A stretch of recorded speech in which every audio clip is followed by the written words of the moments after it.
তাদের হিংসা হচ্ছে, কারণ তারা মানুষের জন্য, জনগণের জন্য এরকম ভালো কিছু উপস্থাপন করতে পারে নাই। আমরা কৃষক ভাইদের পাশে দাঁড়াতে চাই, কৃষক ভাইদের পাশে দাঁড়াতে চাই এবং কৃষক ভাইদেরকেও আমরা একটি কৃষক কার্ড দিতে চাই। বলছে এটাও নাকি আমরা ধোকা দিচ্ছি। আমরা বলেছি সরকার থেকে আমরা মাস তো 4 সপ্তাহে মাস হয়, তাই না? 4 সপ্তাহে মাস হয়, অন্তত 7-10 দিনের একটা সহযোগিতা যদি আমরা গ্রামের খেটে খাওয়া মানুষের কাছে, সারা দেশে খেটে খাওয়ার মানুষের পরিবারগুলোর কাছে যদি অন্তত 7 দিনের একটা সহযোগিতা পৌঁছাতে পারি, তাহলে সেটা কি মানুষের উপকার হবে না?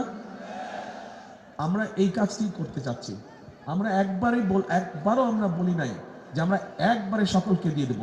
আমরা বলেছি আমরা ধীরে ধীরে করব, কারণ সরকারের অর্থকরীর ব্যবস্থা আছে, অল্প করে আগাবো।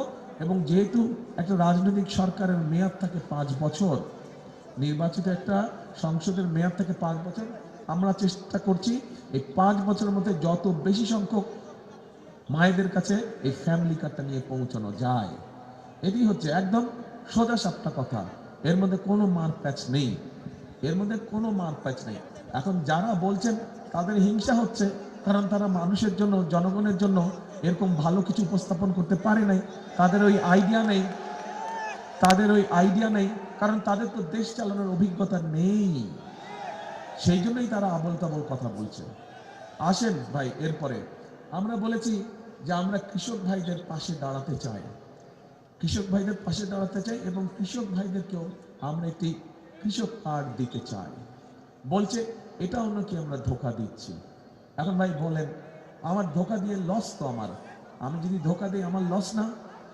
আপনি পরের বার আমাকে বিশ্বাস করবেন না, পরের বার তো বিশ্বাস করবেন না, তা আপনাকে ধোকা দিলে আমার তো রাজনীতি করতে হবে। তো রাজনীতি করতে হলে তো আমি যেই জবান দিচ্ছি মানুষকে, সেই জবানটা আমাকে চেষ্টা করতে হবে রাখার জন্য।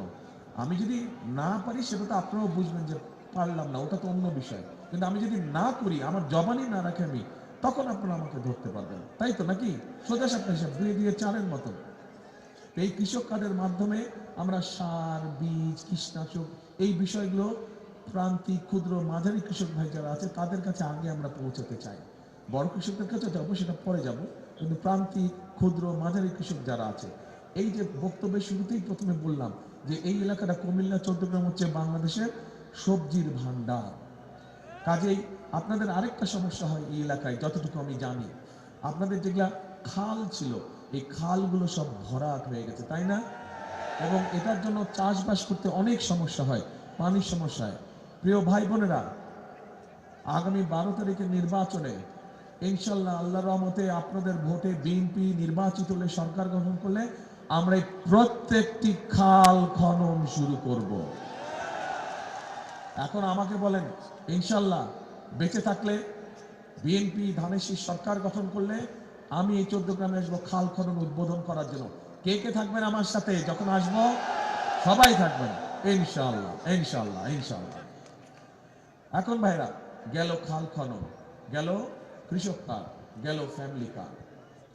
এই যে আমার বক্তব্যের শুরুতে বললাম, এই এলাকায় অনেক শিক্ষা প্রতিষ্ঠান আছে, এলাকার মানুষ শিক্ষিত, অনেক শিক্ষিত মানুষ আছে, কিন্তু বড় একটা সমস্যা হচ্ছে বেকার সমস্যা, আছে না? অনেক আমাদের তরুণ সমাজের সদস্য, যুব সমাজের সদস্য, শুধু 14 গ্রাম না, এই সমস্যা সারা দেশে আছে, বেকার আছে। এই বেকারদেরকে আমরা এই বেকার আমাদের যারা তরুণ আছে, যুবক আছে না, এদেরকে আমরা বিভিন্ন ট্রেনিং, প্রশিক্ষণ দিতে চাই।